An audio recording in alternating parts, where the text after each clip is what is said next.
Hello and good morning, and thanks so much for joining me here in my shop. Today is the 8th day of March 2023, and I'm getting close to 20 videos on this radio, which really means 25 or 30 hours of work or more have gone into this radio. Oh my gosh. And what have I got? I got a radio that seems to work pretty good on AM. Not working, really barely working. Can't even say that on shortwave. It does not work on shortwave.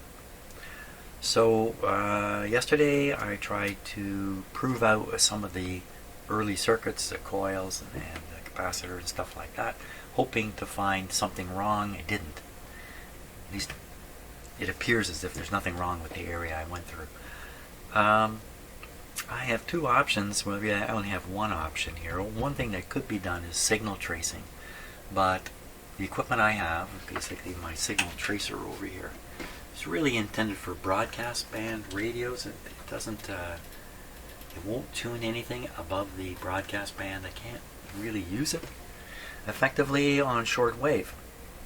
So since I cannot trace the signal as it proceeds through the radio to find out where it goes out, I'm going to have to use signal injection using my signal generator and injecting a signal, maybe starting at the mixer tube and then work my way back towards the antenna and see when it quits. And that I will have crossed the fault at that point, and maybe it'll all be obvious then. Chances are when I go to do this, something unexpected will happen and the rest of this video will be just an ongoing tizzy, but we will see. So I'm going to turn on the equipment, let it warm up a bit, and then we're going to start feeding in a signal and moving the injection point around in the radio and try to figure out what we can. Right, I don't have to say it again, do I? No, I don't. Okay, I'll warm everything up here, including me. Okay, I think the first thing I need to do here is kind of calibrate the output of the signal generator to an appropriate level for using it on short wave. So what I'm going to do is I'm going to switch this to broadcast. And we're going to set a broadcast frequency here, which would be somewhere just below the middle of the band.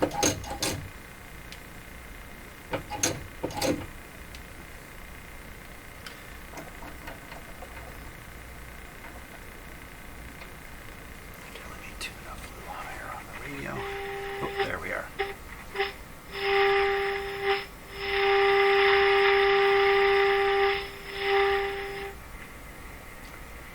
Kind of interesting how that works, eh? As I tune in the signal generator, a bunch of noise comes in with it.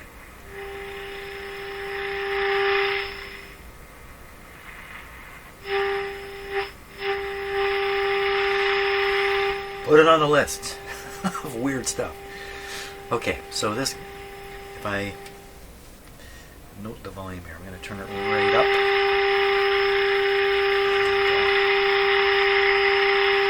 Turn this down. I just don't want it quite so loud when I'm doing this. Okay, that's just off full volume, because we're going to need it on full volume to do this on the short wave bands, I'm pretty sure. You know, maybe not. When I first inject the signal, maybe it's going to come through and out the speaker right away. So this is a very low level. What I can do is I just make a note of this decade switch here. That's low, that's high. One more would be super duper high. So that's audible on the broadcast band. You can hear it right now. It's down near the bottom of the ability of the radio. Excellent.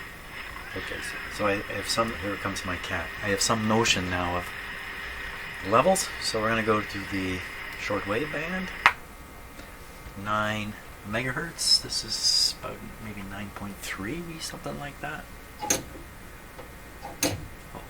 Let's go here. I'll turn this up. So that's 100 times stronger than what we were just listening to. 9. Hey, that's not so bad. Go down. That's now 10 times stronger than what we were listening to. Well, I can still hear it. What's the problem? Well, the problem is the volume is almost full, right? That's the thing. Oh, I hear my cat calling me already. Oh my gosh, already? I just came in here. Who's at the door? Who is that knocking at the door? Is that you? Oh my gosh, it is you. What do you want? Ooh, that's his, I want attention now. That's his, I wouldn't say angry meow, but that's his, I want attention. I think he wants some food. I think that's what he's after. We'll just leave this like this, and I will go and settle my cat. Come back in. Okay, so for a few minutes now, I've been looking for a good spot to inject the signal generator signal from that guy into the radio where I think it's going to work and come out the speaker. So I'm starting right at the mixer tube. So I found something unusual, and I've turned on the video so I can review what I have found and figure out what I got wrong here, because what I'm finding is a serious wiring error in this radio. Could be of my own making, for all I know at this point. So what we're going to do, I'm going to stop, I'm going to put the schematic up here where we can see it while we're working. And we're looking right at this tube. And here's the curious parts. This resistor, this capacitor, and this coil resistor combination here are all of interest in what's going on here. Now you can see that somebody in the past has soldered this resistor to this wire. This wire goes right to a ground terminal here. So this is a ground point. So you got a 33 to ground here. And we've got this one here, but you know, can you tell what value this is? You know, body end dot, orange. I don't know what this is supposed to be. All part of the mystery here. And I think this capacitor is hooked up to the wrong spot. I did that. That's my capacitor. I think it's hooked up to the wrong spot. Let me get the schematic up there. Okay, let me zoom in here and get this a little better. So the area of interest is big. This is the tube we were looking at. Here's some of the parts we were just looking at. Here's that resistor with the coil around it, right? That's this guy here. And following that, there is a 3900 ohm resistor not going to ground. A resistor to a capacitor. So we look for that up here. Here's a resistor, and that's 3900. I put that in. And it goes to this position, which connects to this very large capacitor. Is that right? Is that a large capacitor? Yeah, 0.25, yes. 0.25 right here. And then another resistor afterwards, 1500. That'd be this guy here. Okay. Going this way now. First thing we get to is a 0.005 capacitor. That's this little green one here. And then it comes over. Here we go. Things start changing, I think. It comes over and it connects to grid number 3 and this resistor, 47,000 ohms resistor. So it comes over and connects, first of all, to grid 3. And the 6SA7. 6SA7.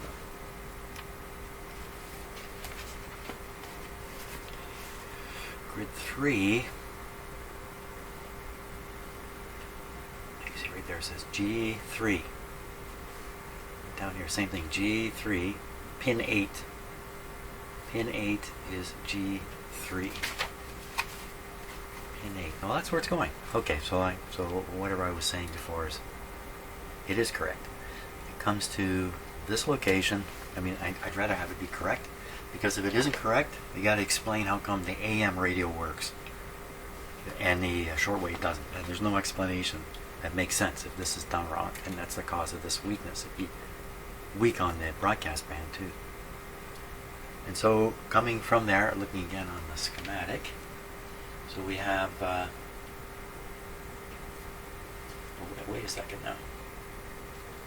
It's supposed to be 47, and what I've got there, that certainly looks like orange, orange, orange.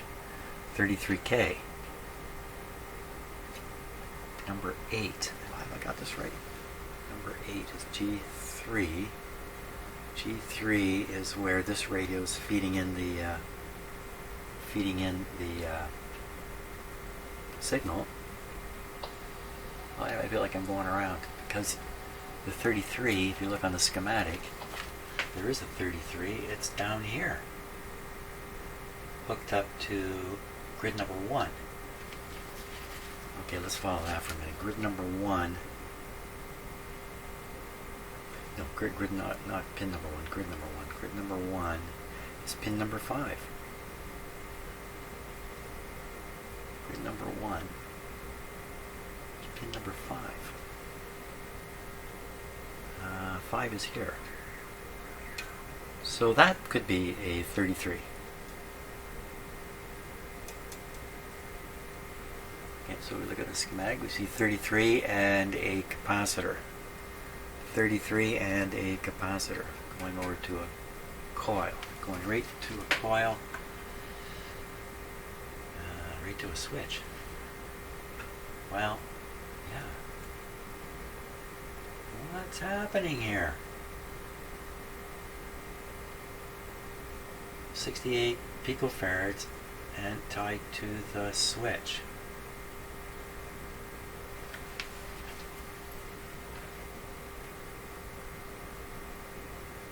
So is there a solid wire? Or maybe there's a solid wire under here. Yes, there is. There's actually a solid wire from here to here. So yeah. So that's connected to the switch. Okay, fine. So what's this doing here?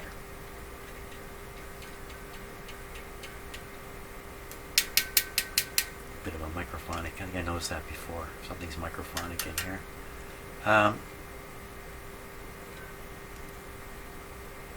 So this should be a 47. Well, that's not that big a deal, is it really? I mean, the 33 probably is high. 47. Then where's this one? So, okay, I'm going around in circles a little bit, but that's okay. Eventually I'll come out of the roundabout. So we want to look at grid 1, pin 5. Yeah, I just did that. 33. So that's just the wrong size resistor here.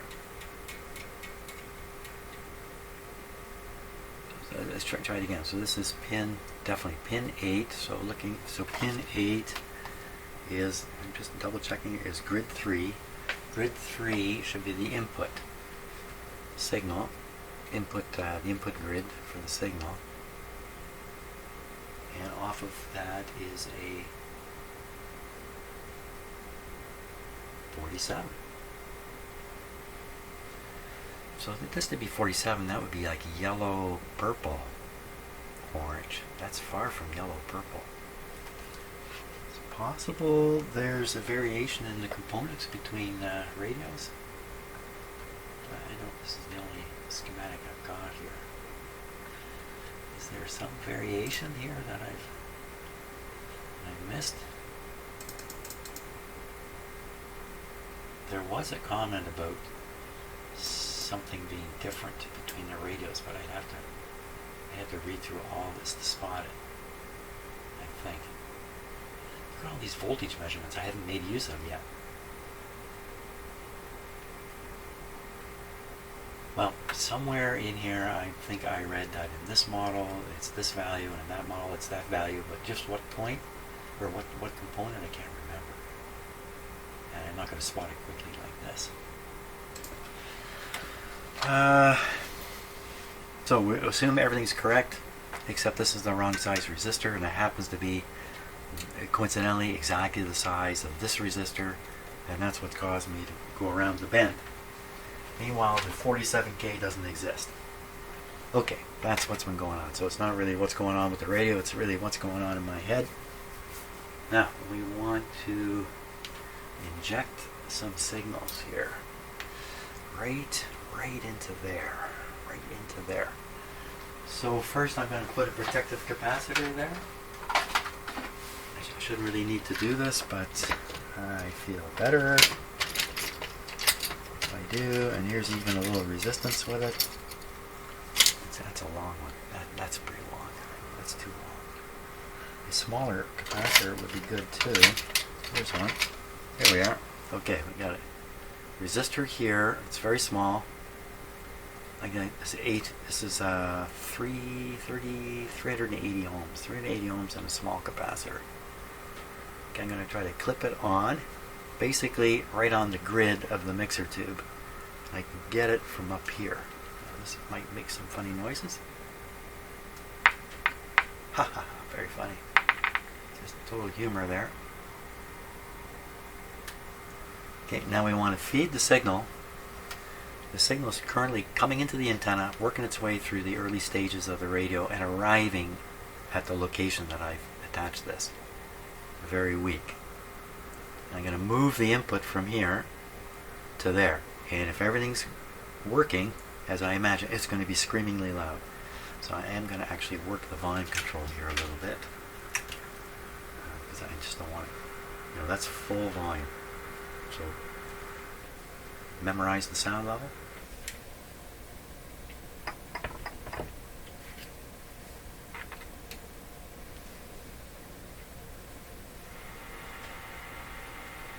Well, isn't that a total flop?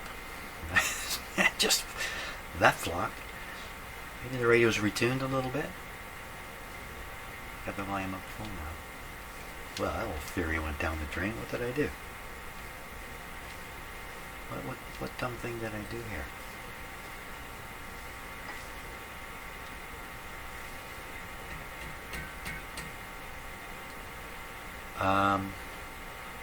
Why isn't that screaming out? Is it not screaming out for the same reason the radio doesn't work? I'm practically right on top of the 33K is a low value resistor to have as a grid leak. I shouldn't really call it a grid leak, but I guess we can. Something I've done wrong here. I got the right lead. Signal generator's pumping out. Frequency is 8.6. Band is shortwave. Well, 8.6 is way low. 8.6 is way low here. What I'm talking about is the frequency on the signal generator. How did it get down that low? Well, we still didn't hear it. I have the volume up full. Somebody help me out. Okay, so I'm going to turn down the volume. We're going to put it back on the antenna input. Now, when we do this, we are foregoing a bunch of amplification. So you might think, well, you're putting in a low signal later in the radio when the radio's ready for a high signal. It's not that low a signal. Okay. Now I lost track of what the heck I was doing. Yeah, we're back on the antenna. We should be able to pick this up. That's where we are. 9.6. Okay, we'll repeat the test now. Maybe I just lost my head. I'll turn the volume down on the radio. That's full blast right now. Move the input to the grid. Should be blasting. It's gone away.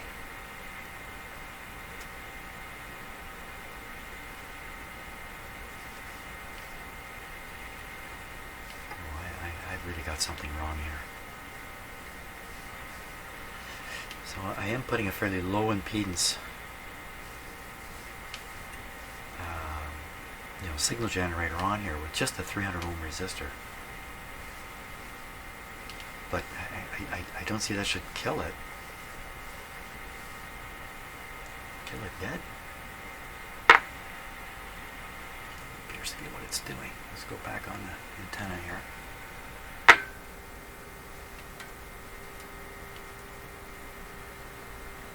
Okay, down on the volume.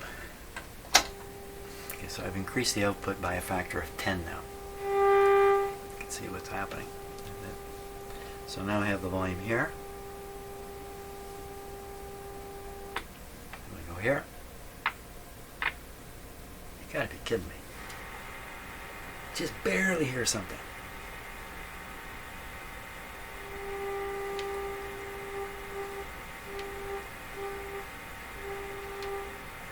There's the 2 peak thing.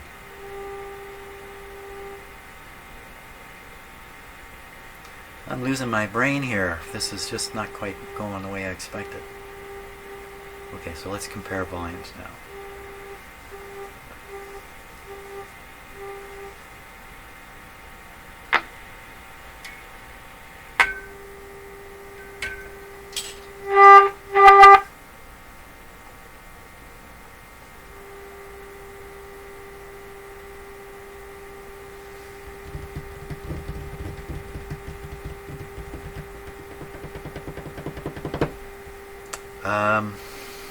Right.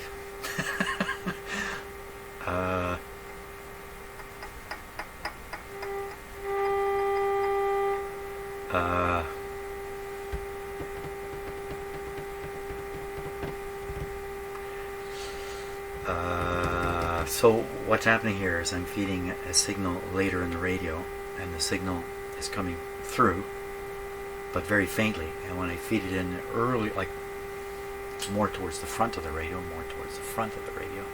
it's quite loud. That's kind of normal behavior. So we're on the antenna. I'm feeding it what would be considered a strong antenna signal right now. That's full volume, so we're still weak. It's not tuned. I don't think I have it tuned. Yeah. Oh my gosh, you can see the ABC, which is reflected on the meter there.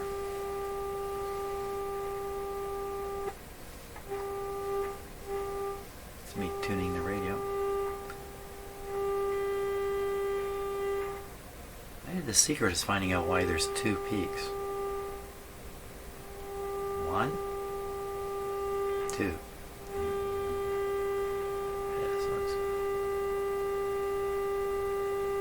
Come on, radio. Okay, so I'll give it a weaker antenna type signal. Okay, so this would be a weak signal from a moderately weak, not terribly weak. Any good radio would receive this still. Get the volume up full.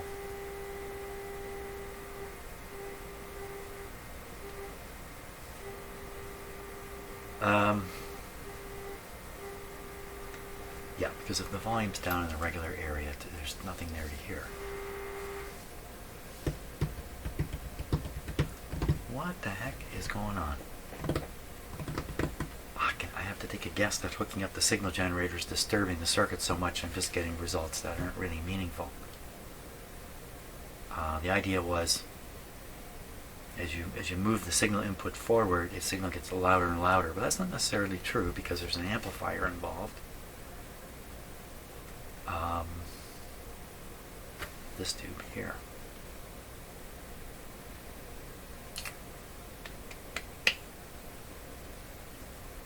Well, I don't know what to do. I'm going to so I don't know what to do. I'm going to do something. I'm going to inject the signal into the grid of the first amplifier tube. That would be, I did not put any pin numbers on the diagram here, so 6 SK7. You think I would memorize this stuff? I learned a long time ago. I can't memorize things. 6 SK7. For some reason I just don't have the equipment to, rote memory. I guess that's the word for it. Rote memory work. Terrible at it. 6 SK7. The grid is on 4. So we want to inject the signal into pin 4 and hold on to your hats. Well, I won't inject a strong one. So we'll do that. So we'll take it off here.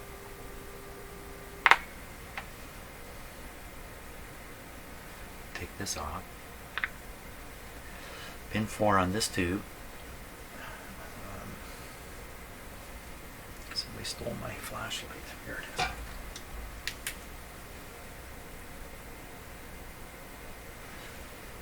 Okay, 1, 2, 3.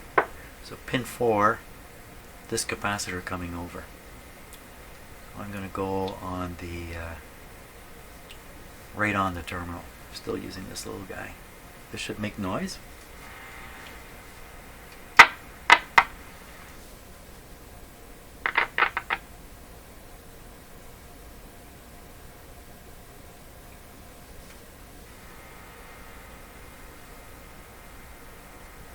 That's a lot. You would think that would do something.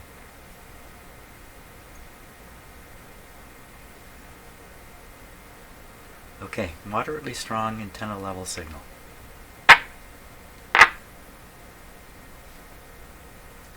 So the radio may have tuned itself from doing the monkey business here. Volume is right up full. There's no more volume to be gotten.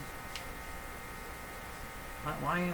Come on now. This is being fed right into the first tube. Wait a second here. Wait a second. Some of these radios, the broadcast band skips the first tube. It goes straight over. Is that what's going on in this radio? So if we, I don't think it is, but here's the, not this coil, this one. So here's the broadcast antenna coil.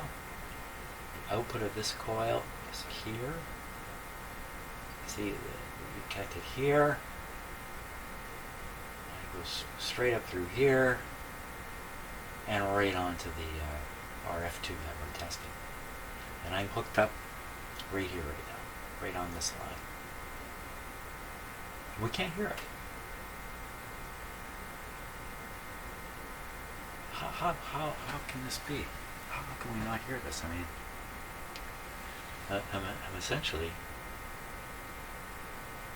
all I've done really is just bypassed all this stuff. All this stuff. What band am I on? Okay, that's 15, 9, and that's broadcast.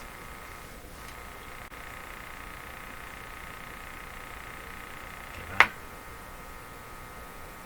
9, none. Am I ever lost on this? Okay, let's go. I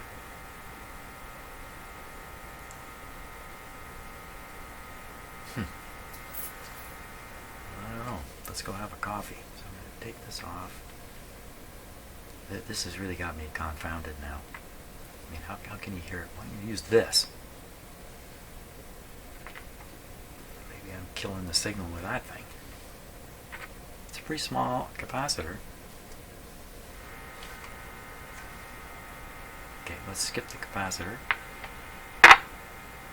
Tune the radio.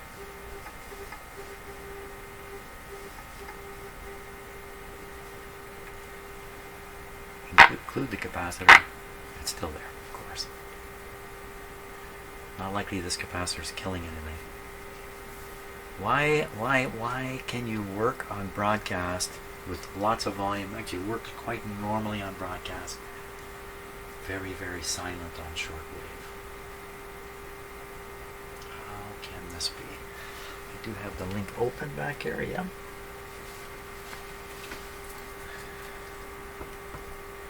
The link is open. Either A2 or A1 will feed signal into the radio. So there's no dead terminal there.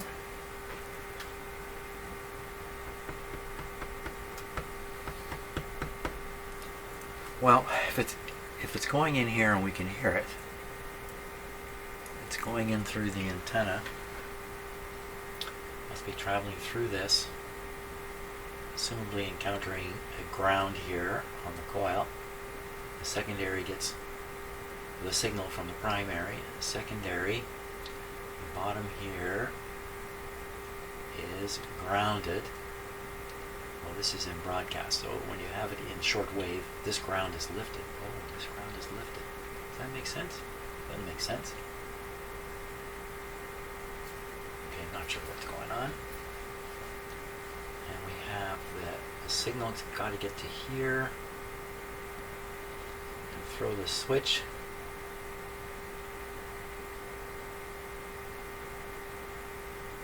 Are they showing this correctly here?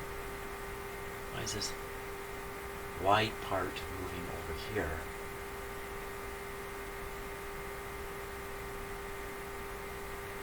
These two can reach this.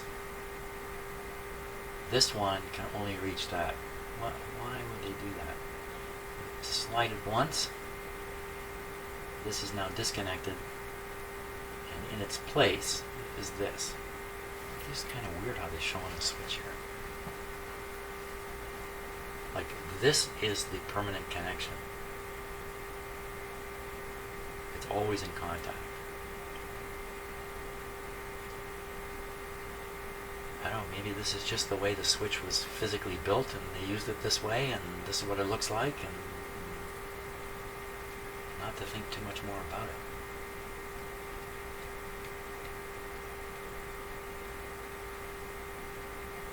Click. Well, it's a 3-position switch. So we can go click, the first click, this guy, this one breaks, this connection's made. And next click would be the same thing. It's just this thing would potentially be up here. It'll still be connected. So okay, there's nothing going on here. There's nothing going on here. So we have the output from the coil. We have it flipped to short wave. The ground is placed here. In both bands. So you click it once. This is connected now. We have a ground placed on the bottom of the primary. Oh.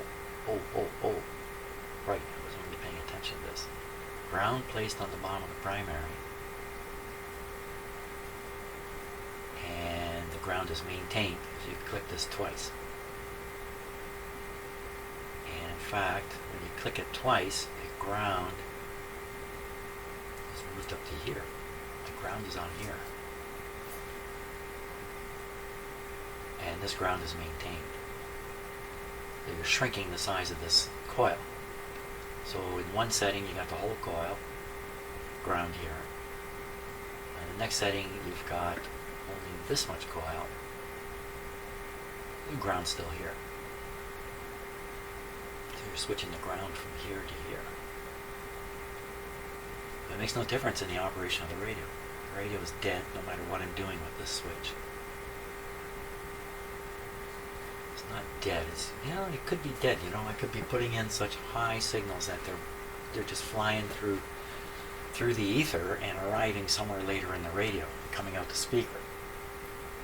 I'm just being totally fooled. And in fact, the front end is absolutely dead.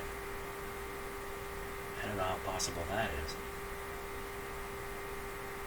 And what I'm saying is there's absolutely no shortwave getting through here.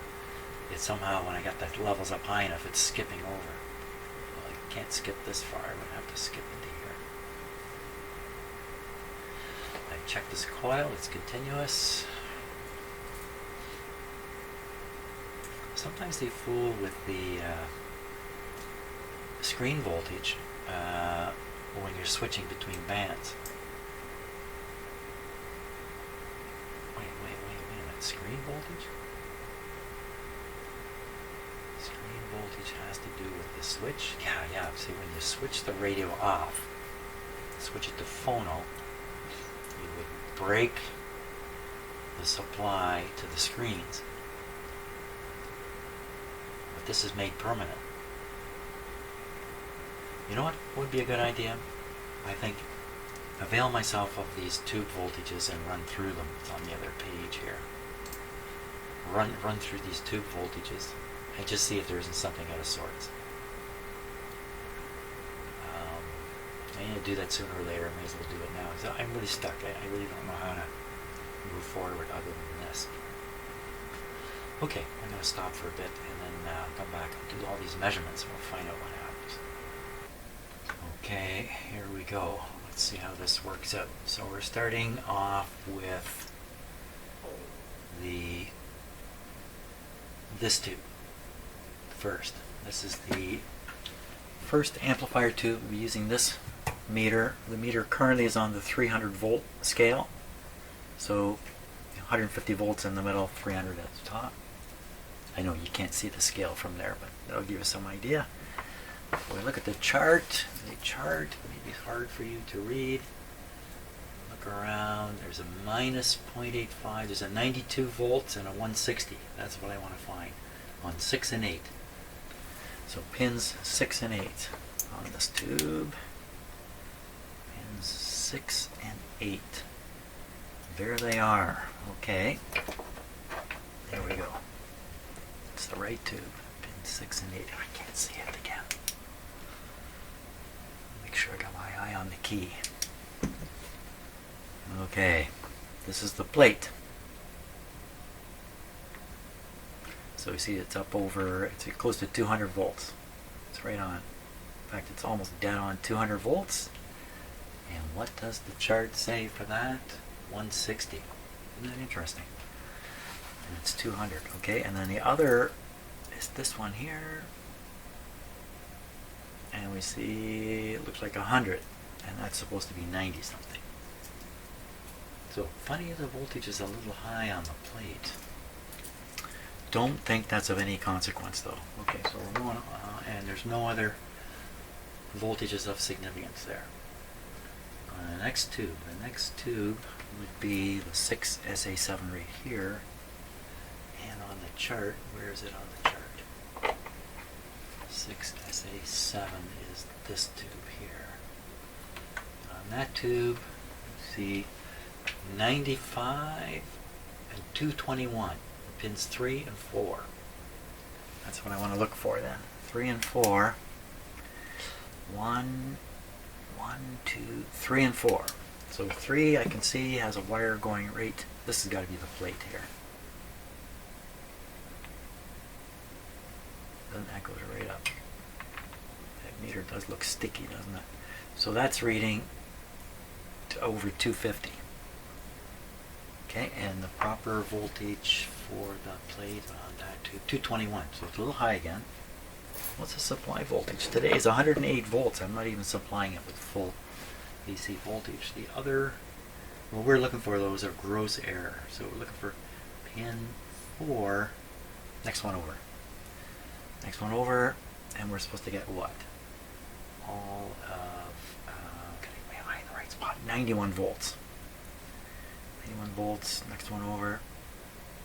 There it is. 91 volts. So, okay, there's no problem with the two front end tubes and their main voltages. Let's keep going. Why would we keep going? What would be the reasoning behind that? Why not? Because I'm here now. So we'll go to the 6SK7, which is the tube between. It's this guy here. Thing is, the AM broadcast band works, so all these should be correct. Here we see this tube has a screen also, so 91 and 221, same two voltages. 6 and 8 this time. 6 and 8. So there's 8. This is 8. 8 looks like a plate based on the wiring here. Ooh. Well, not much going on the meter there. Oh.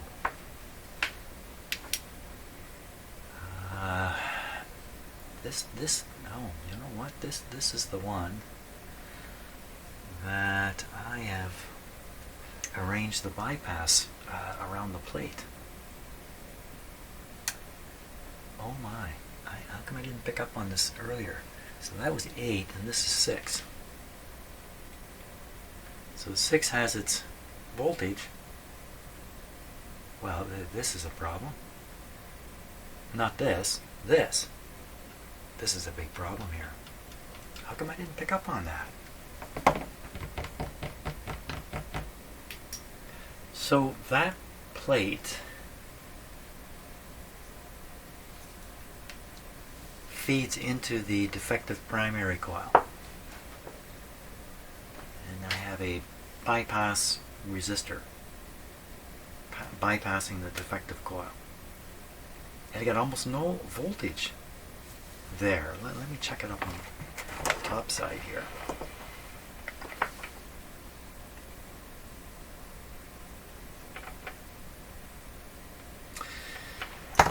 So this is what's available for the plate. I'm standing right. No, I'm not. This is what's available for the plate. 300 volt scale. One side of the plate resistor, if I can call it that. There's a big 260 there. The other side of the resistor I put in, it's a paltry. It's a paltry voltage. And we need more than paltry here. It's supposed to be a big voltage there. So that's a 100 volt scale. Well, that's not any good. How in the heck has this thing even worked on the broadcast band? Now, having it work on the broadcast band kind of reassured me there can't be anything seriously wrong with the radio IF. And now I've just found out the plate voltage on this tube is just way, way, way low. Probably because I just put in too big a resistor here. Now, I was measuring the plate current. The plate current on a 6 SK. Let's just double check this too. 6 SK, because I think could this be causing the shortwave? How can it be weak on shortwave but strong on broadcast? 6 SK. I was on the phone for 20 minutes with somebody just now talking about their problems on their thing, and my head's kind of split here in too many directions. So here we are, 6 SK, maximum ratings, characteristics. Where's the typical operation chart? There is no typical oh, I've got it. Well, okay, let's look at this. Plate volts, if you have plate volts around 200, and plate or grid milliamps, this is milliamps. And this is the bias voltage. So we were getting 7 with almost no voltage on it, 7 milliamps. So it would have a bias voltage of around 3 volts. But that's where we are, way over here. We want to be more in the middle of this flat zones. So we really need the plate voltage up, like they show it, around 210, was it 220? I can't remember now, 2 something. And then we want a bias. These lines end here. Why would they end? Why do they end and the end comes in? Because there's only so much. Because you can't run the plate at this high voltage with this kind of bias. I guess, I don't know. Where's the current? I want the plate current. I wanted to find the current. There's no current here. IB. Plate IB, or grid number 2 IC in milliamps. Oh, is that what this dotted line is? So here's the milliamps. So we were running this tube around 7 milliamps. Well, that's in the zone. 6-7 milliamps, but with almost no plate voltage, and we're in this part of the curve. It's no good. We need it way up here. So I think I got to resize this resistor. My early experiments have led me astray, along with the fact that the crazy radio works like this. Okay. I think what would be good today is to get this plate voltage up where it needs to be. The other thing that's weird about this coil, I'm not ready to work on the coil, but the fact that I can move the slug up and down through this coil and get a resonance effect, or a variation in a resonance effect, is kind of weird, because if this is open, it's not do anything. What would the slug do? The slug in here is influencing this coil, or this coil is really not open.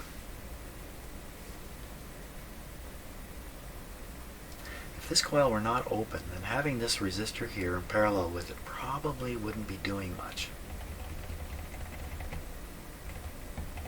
because the resistance here is probably much lower. I can't remember the value of that resistor. What did I put in there? I determined it empirically. So it's got a red third band. So yellow, purple, so 47. This is a 4700 ohm resistor. The coil resistance probably isn't nearly that high. So I should disconnect the resistor here. They're just tacked in. You just disconnect it and then check for that plate voltage again and verify once again that this coil is no good. That's a starting point. First test. I'm going to shut the radio off. Yeah, I get phone calls from people who, it starts out like this. I just bought a and it doesn't work. What should I do?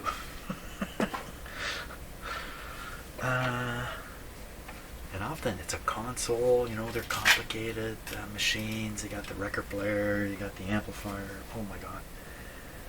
Poor guy. He doesn't know anything about anything. He's never really played a record before. This just looked like a great thing to do.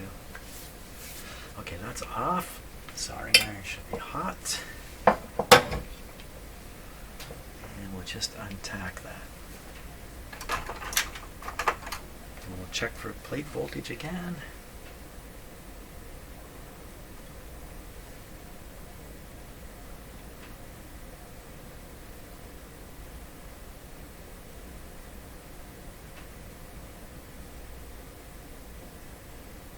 Come on. What's it doing here?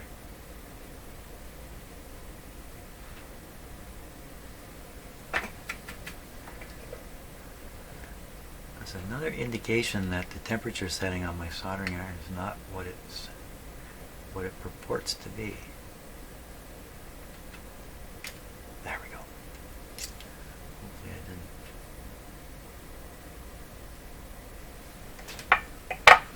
Hopefully I didn't. Okay. Turn the set back on. Now there's just supposedly an open coil. There should be no voltage on the plate of the tube in question. Put that on. My voltmeter ready.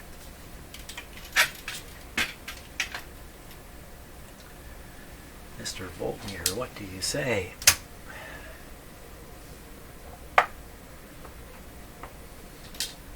We'll check it right on the tube pin. This tube, this pin right here. Now see, there's nothing. Is there something somewhere else? Yeah, just checking my meter, make sure it's working. So there's nothing there. So I disconnected the resistor. It proves once again the coil is open. Now I need to figure out what resistance to put in there. I would have to be a much smaller one. Okay, I'm going to stop and just ponder that before I make this move. Okay, so what I've done is I've just put in a half-size resistor. So there's a 2200 here now instead of a 47. And you can see it right there. And all I got to do when it's not operating yet is just read one side's the supply to the resistor and the other side is what's reaching the tube. You should be able to see it on the meter. The meter's at 300. Okay, now, I'm guessing smoke is possible. Last time around I measured the current flow through the tube and the plate current, and the plate current was low from what it should be. That's how I remember it, although just reading the book there, it didn't sound so low. Okay, Mr. Radio, you are presently operating on 82 volts. Let's see where we're at now. So the supply is on the 300 volt scale there with 200 volts, and the other side reaching the tube. Oh my gosh, it's all there. It's all there. That means I didn't get it connected to the tube. Let's check underneath. Oh no, it's all there. Okay, so either this tube is smoking away inside now without me knowing it, or everything is hunky-dory. Oh, can't be hunky-dory. I've only got the radio operating on 82 volts. Yikes. Let's bring it up a little slowly. So I'm going to crank it down here, give it the full Monty. Not the full Monty, 94 volts. Where are we at now with this? I think it's just going to read the same on either side. So we're up to close to 250, and we're up close to 250 on the other side. We had better look at the maximums here. 6SK7, 6SJK. Maximum ratings. Plate voltage maximum 300 max. That's what we really need to see. Typical plate voltage operation is 250 with a grid number 2 at 100. Okay, so we're in the range of normal operation here, I think.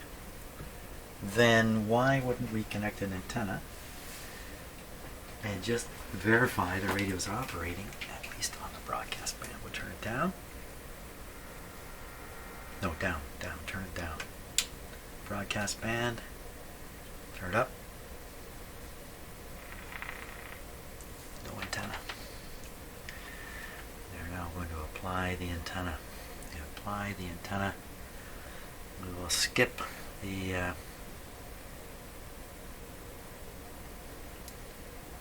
little capacitor there. No ground. This usually works better with a ground, doesn't it? Volume up. Okay. Tuning. Yeah, the radio's working. Now, can we pick anything up? That's the question. Right in this area.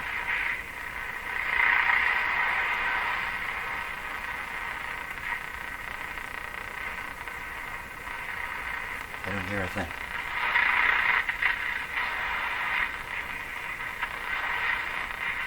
Let's connect the ground. I'll just do it back here. Turn it up.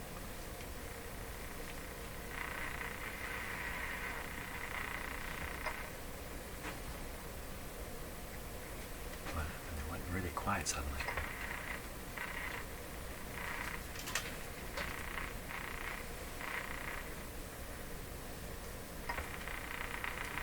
Okay, I got a full blast.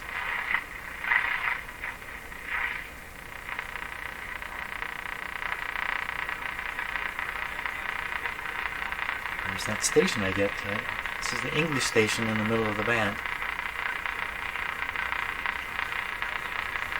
And now we're going to introduce the capacitor here, because didn't I discover that in fact going through the capacitor was actually a better way of doing it?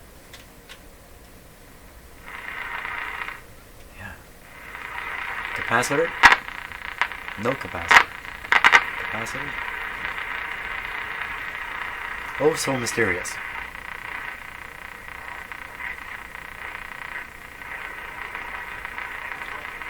There it is, but distorted. I'll take the ground off.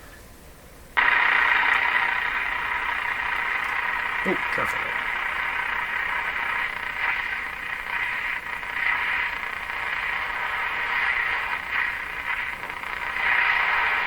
Can't do it with the ground off.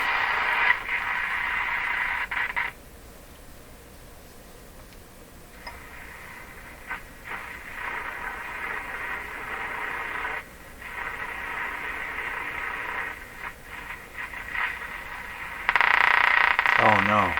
No, go away. Noise don't come.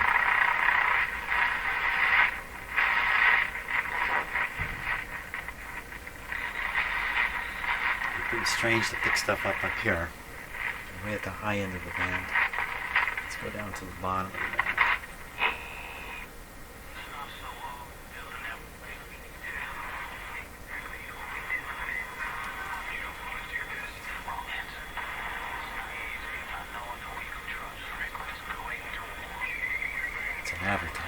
So we're going to take the ground off.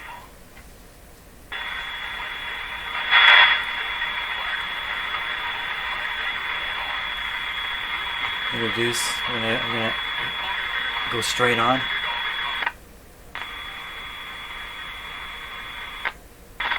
Interesting, it's louder all the time when I use the capacitor. I think the radio's performing very similarly to what it was. Good. What do we achieve here? We need now. I mean, I can't imagine how this would affect the shortwave band, but let's give it a shot. Okay. Let's hook up in here. Okay, that's through the capacitor. Volume full. No, nothing happening.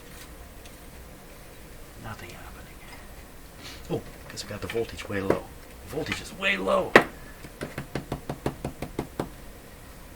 Way low. Let's go up. There's this switched here. Take it up.